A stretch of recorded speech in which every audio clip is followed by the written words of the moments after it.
Hi Sagittarius, this is Jav. Welcome pa sa ating channel. Gamitin ang reading na ito bilang kabayan lamang. Kung naka-resonate kayo, comment down. Kung hindi kayo naka-resonate, ibigay niyo po sa iba kasi general reading po ito. This is for you, Sagittarius.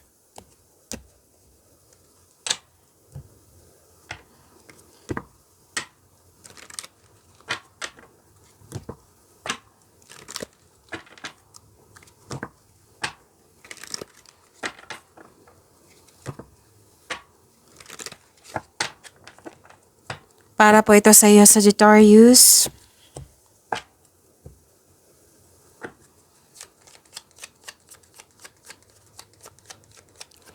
Maraming salamat po sa inyong patuloy na suporta at maraming salamat din po sa mga hindi nag-skip ng ads.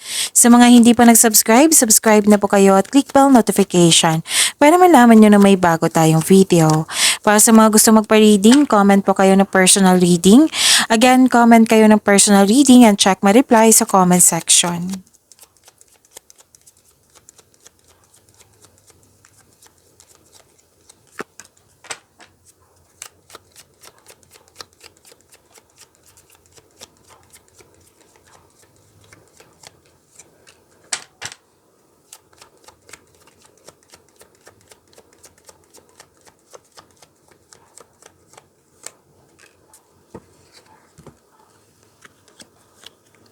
Sagittarius, may parating po na malaking pera or cheque ito. Pwede din news or information.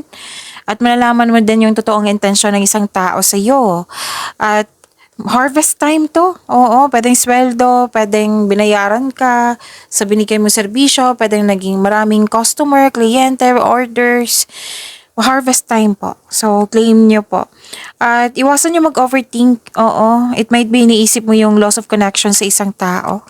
Pwedeng na-miss mo or naalala mo.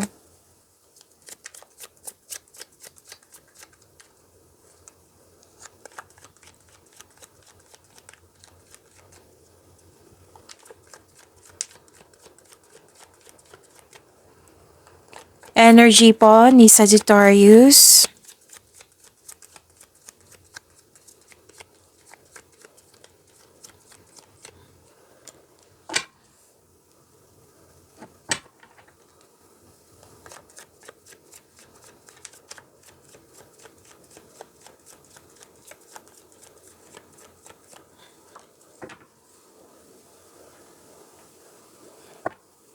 Paalala lang po Sagittarius, lalo na sa mga bago dito.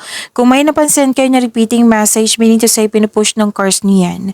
Like for example, nanood kayo sa isang video reading natin, monthly Gabay Tarot reading, daily Gabay Tarot reading, at dito rin. At may napansin kayo na repeating message, yan po yung pinupush ng course na kailangan yung bigyan ng atensyon, solusyon at aksyon kung maaari po. So ano yung energy ni Sagittarius? This is new beginning and abundance. Yes. Kung may mga naghihingi na kayo ng go signal dyan, may yes na sagot dito. Kung may mga tanong kayo dito, may yes na sagot dito. May parating na blessings po, gift from the universe, posibleng new job opportunity or unexpected sum of money. Pwede din nag-take ka ng first steps para ma-enhance o ma-increase yung kaperahan mo. Puro pera nakikita ko dito eh. May prepare yourself kasi magiging busy kayo dito. Pero nakikita ko dito sa energy nyo. So, you are focused sa career and money.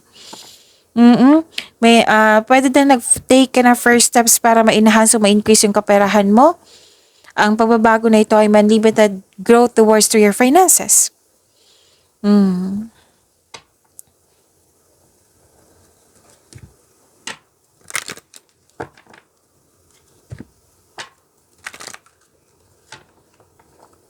May parating na job opportunity, promotion, financial growth and stability. At pwede mag-change career kayo. So may mag-level up dito Pwede paghahanda sa pagsasama ng magkarelasyon. Or pwede sa kasal ito. Kasi nagkasundo at para sa pag-level up nyo po, gumagawa kayo ng aksyon.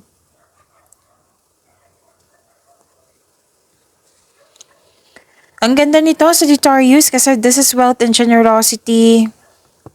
Financial stability, dalawang card na mismo nagsabi niyan.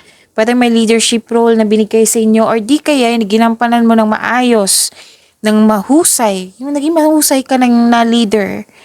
Okay, so tagumpay sa pananalapi dito at katatagan ay nasa iyong kamay na. Oo. May plano kayo magbakasyon or bumili ng regalo that pampers you.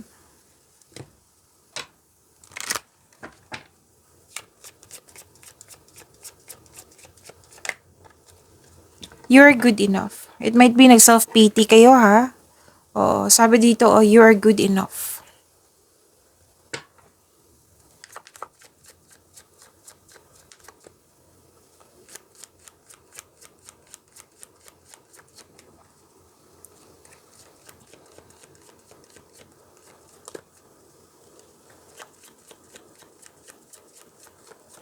Career and money po ni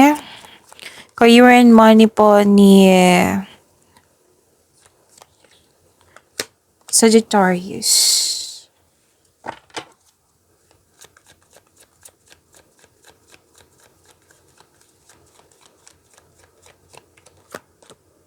Okay.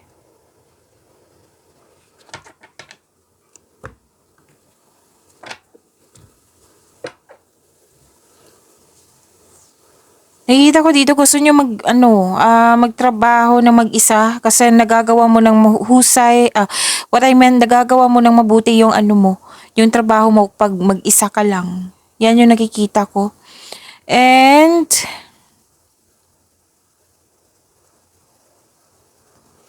naghahanap ka ng sagot sa inyong mga katanungan, solusyon sa inyong problema. So, ang sabi ng card dito, all life's answers are within you. Nasa iyo na po. And gusto nyo mapag-isa para makapag-isip, makapaghanda at magpagaling. Oo. You can restore your energy by spending time with yourself. Kung nais mo ng promotion or making business investment, hindi mo na kailangan ng pahintulot to move ahead. Mas gusto mo talaga mag-isa rather than in collaboration. So, feel free yourself para makapag-isip ka ng maayos. You're divinely guided po. May inner truth dito, wisdom message, enlightenment. May ma-realize ka.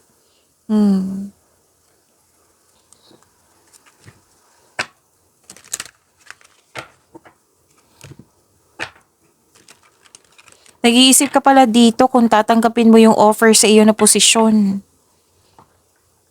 Kasi ayaw mong yung magkaroon ng negative outcome or magkamali sa pinili mo, sa inyong desisyon. Okay?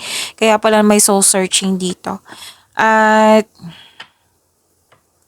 this card tells you na humingi kayo ng guide kay God para mapalaya mo ang sarili mo sa takot ng nararamdaman mo. Kasi natatakot kang gumawa ng desisyon or you're feeling trapped or nagkaroon ng restriction. Pwedeng nahihirapan ka sa isang bagay, sa isang tao or nahihirapan sa paggawa ng desisyon.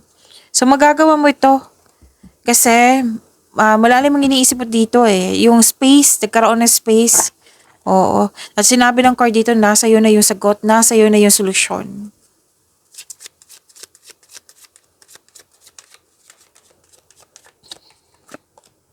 Gift. You will discover new talents that will lead to new opportunities. Use opportunities that arise. It might be this is a hidden talent. Hidden talent na makaka-create ng new opportunities.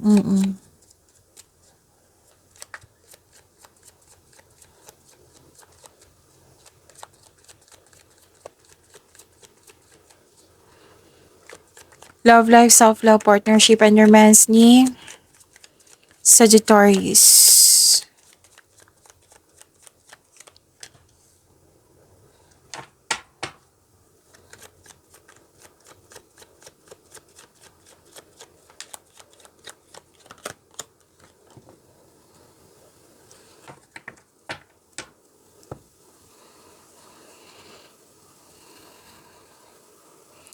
Nakikita ko dito, nagkaroon po ng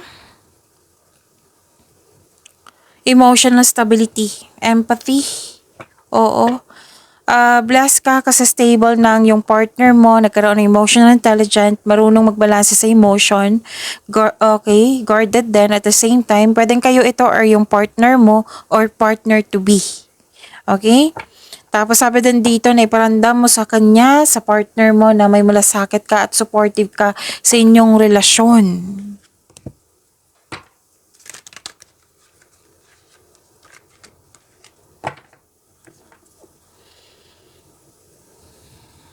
Nakikita ko rin dito, nagkaroon po ng excited kayo dito kasi may event invitation or date or travel. Single ka man, may relasyon sa buhay mag-asawa. Imperfections. Love is a beautiful mess. Embrace its imperfections. Pagyamanin niyo po yung blessings sa binigay sa inyo, Sagittarius. See you tomorrow. Maraming salamat po.